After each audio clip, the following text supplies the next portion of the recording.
क्रांती news, आवाज सर्वसामान्यांचा। Satpur link रोडवर मोठ्या वाहतूक कोंडीने रस्ता जाम, वाहनधारक त्रस्त, वाहतूक पोलीस प्रशासन मात्र निद्रावस्थेत।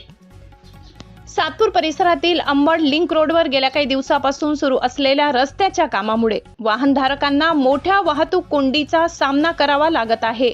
या मार्गावर सतत सुरू असलेल्या कामांमुळे वाहतुकीची मोठी समस्या निर्माण झाली असून नागरिकांमध्ये नाराजीचे वातावरण आहे।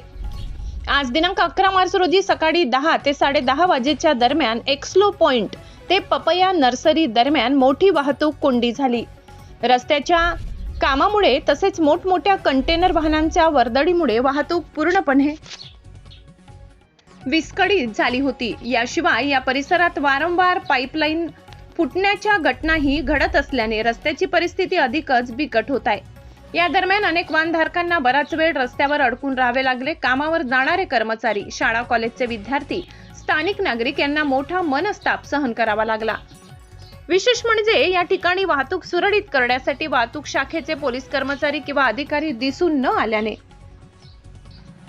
नागरिकांमध्ये नाराजी व्यक्त केली जात आहे। वाहतूक कोंडीची समस्या दिवसेंदिवस गंभीर होत असल्याने प्रशासनाने तातडीने उपाययोजना कराव्यात, तसेच या ठिकाणी वाहतूक नियंत्रणासाठी पोलीस बंदोबस्त ठेवावा अशी मागणी वाहनधारक व स्थानिक नागरिकांकडून करण्यात येत आहे।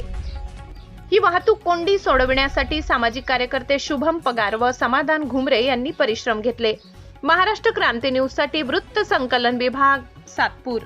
लिंक रोड या ठिकाणी सकाळी 10 वाजल्यापासून तर आत्तापर्यंत वाहतूक कोंडी चालू झालेली आहे। सकाळी 1.5 ते 2 किलोमीटरपर्यंत या रांगा चालू आहे। तरी वाहतूक प्रशासनाने इथे ठिकठिकाणी त्यांचे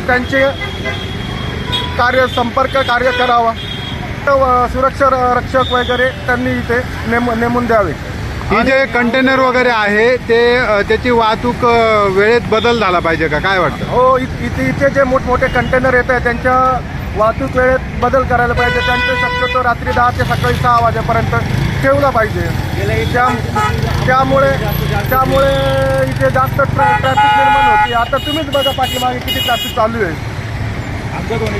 आणि अशाच नवनवीन बातम्या पाहण्यासाठी आमच्या महाराष्ट्र क्रांती न्यूज या YouTube चॅनलला लाईक करा, सबस्क्राईब करा आणि बेल आयकॉनला प्रेस करा।